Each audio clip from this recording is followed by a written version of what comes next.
गौतम बुद्ध की एक प्रचलित कथा के अनुसार एक दिन सुबह सुबह सभी शिष्य बुद्ध के प्रवचन सुनने के लिए एक साथ बैठे हुए थे। कुछ देर बाद बुद्ध अपने साथ एक रस्सी लेकर आए। बुद्ध के हाथ में रस्सी देखकर सभी शिष्य को हैरानी हुई। बुद्ध अपने आसन पर बैठे और उन्होंने रस्सी में एक के बाद एक 3 गांठ बांध दी। इसके बाद उन्होंने शिष्य से पूछा कि क्या ये वही रस्सी है जो गांठ बांधने से पहले थी। इस प्रश्न के जवाब में एक शिष्य ने कहा कि इसका उत्तर थोड़ा मुश्किल है, ये हमारे देखने के तरीके पर निर्भर करता है। एक तरह से तो रस्सी वही है, इसमें कोई बदलाव नहीं है।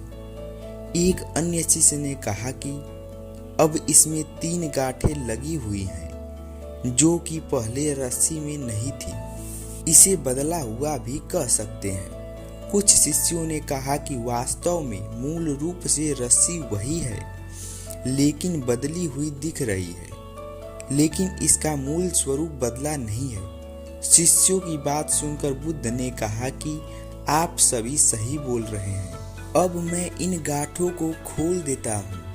ये बोलकर बुद्ध रस्सी को दोनों सिरों को खींचने लगे।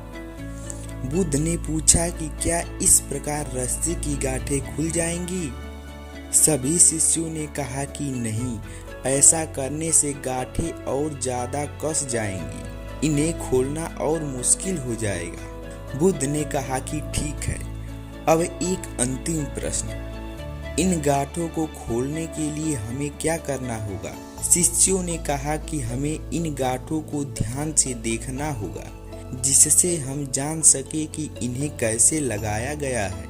इसके बाद हम गांठें आसानी से खोल सकते हैं। बुद्ध इस जवाब से संतुष्ट हो गए और उन्होंने कहा कि ये सही बात है, हम परेशानियों में फंसे रहते हैं और बिना कारण जाने ही उसका हल खोजने लगते हैं, जबकि हमें पहले समस्याओं के मूल को समझना चाहिए।